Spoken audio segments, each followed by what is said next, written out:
school today. We are grateful that you are here at school today in this month that we are focusing on gratitude and being what?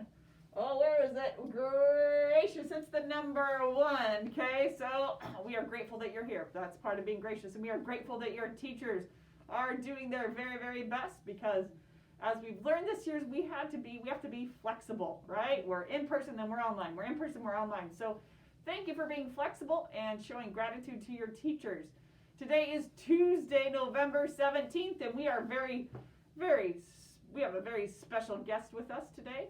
This is Miss Whitaker. Miss Whitaker, do you want to introduce yourself? Yes, I just wanted to say hello in my Navajo language. I'm here to let you know that the month of November is Native American Heritage Month. So I'm going to be here explaining a little bit about some of our tribes that are here. We do have, in the United States, have 574 tribes. Wow. In the state of Arizona, we have 22 tribes. And I also want to share that at Niños, we have 8 different tribes represented here. And I'll talk a little bit more about them. We are excited. You know, it's important for us to know our heritage. And we have, I think, about 20% of our population here at Niños is made up of Native Americans. And so we want to make sure that we focus on you and help you understand where you come from. So if you are Native American, hopefully you know what tribe that you descend from. It's important for all of us to know. But since we're focusing on Native American Month, Heritage Month, we have Miss Whitaker. She's going to come talk to us this week. She's going to talk to us about 2 tribes that are represented at Niños. And I know that the majority of our students come from the Pasco-Yaqui tribe over there in Guadalupe, but you're Navajo, correct? Yep. And so, I'm going to jump behind the camera so as you show these flags, I can kind of zoom in on them. So keep talking, Miss Whitaker. So the first tribe that we're going to talk about is the Navajo Nation. I'm Navajo, and I just wanted to share that our reservation is located up in the Four Corner area.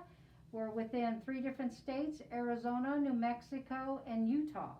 So I just wanted to let you know that it's a large piece of land, and we are considered the largest reservation in the United States.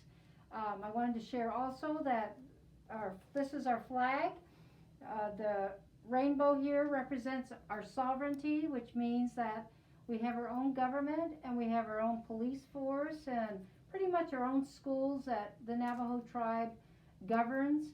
And also the important thing is that a lot of our Navajo people believe that their livestock is very important and valuable to them. So sheep, cows, and horses run around on the reservation. If you drive through, you might come across a herd of sheep crossing the road. So I just wanted to share that with you. Also, the corn that is grown is used for many different purposes. The tassel on the top is used for our corn pollen, which is called tutadine, and we use it in our prayers, and it's very valuable to us. And then you see mountains in all 4 directions. We have San Francisco Peak to the west. We have the Mount Hesperus that's to the north, and then to the south is Mount Taylor, and then we have to the east the Mount Blanca, and these are all in various states, and we believe that these mountains are there to protect us and keep keep us all in balance and in harmony. And the other thing is that we've got a little derrick there. They call it a derrick, which is an oil well that kind of shows that the Navajo Nation has natural resources. Let's see, we all lived in hogans at one time, but most of our hogans are now used for ceremonial purposes. So I just wanted to share that about our Navajo Nation, and I'll move on to the next tribe. The Hopi tribe. We do have students here that are Hopi, and I just wanted to let you know that the Hopi reservation is located up near 2 hours east of Flagstaff, and near Tuba City. And the really amazing thing about the Hopi people is that they're excellent farmers. Now, their crops that are grown there are not, they do not use irrigation, so to water their plants. They rely on their ceremonies and prayers to the rain, for rain, snow, and to have a good harvest every year. And every year they have a lot of corn, squash, melons, and they just, like I said, that's something that was new to me that I wasn't aware of, but it makes sense that they do have a lot of dances that they perform throughout the year for these different purposes. The Hopi live in adobe pueblos on the plateaus near there. There's a first mesa, a second mesa, and a third mesa, where you'll see a lot of pueblos on the top of the plateaus, and then there's an area down around the pueblo that have a gathering area where they have their ceremonial dances and things. So that's some facts about our Hopi tribe. Well, I'm going to jump back up here, Miss Whitaker. Thank you so much for being here with us. I think it's fascinating to learn new things, especially to learn new things about each other. So if you have someone who is a Native American, you could ask them, now that you know, hey, what tribe are you from? Because I think it's really, they should be proud of what tribe they're from, and where, you know, our heritage plays a lot into who we are.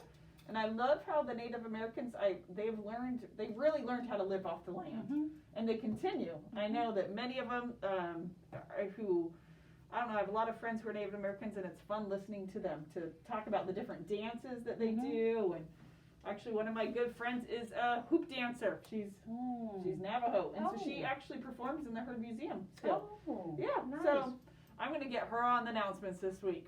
That'd be cool. I know, wouldn't it? Too bad we can't have assemblies, because I talk her into coming to do hoop dancing. She's awesome. So we actually went to, and I saw her do some hoop dancing recently. So I'm excited to have her on the announcements, and I'm excited to keep learning about different types that we have represented here at Niños.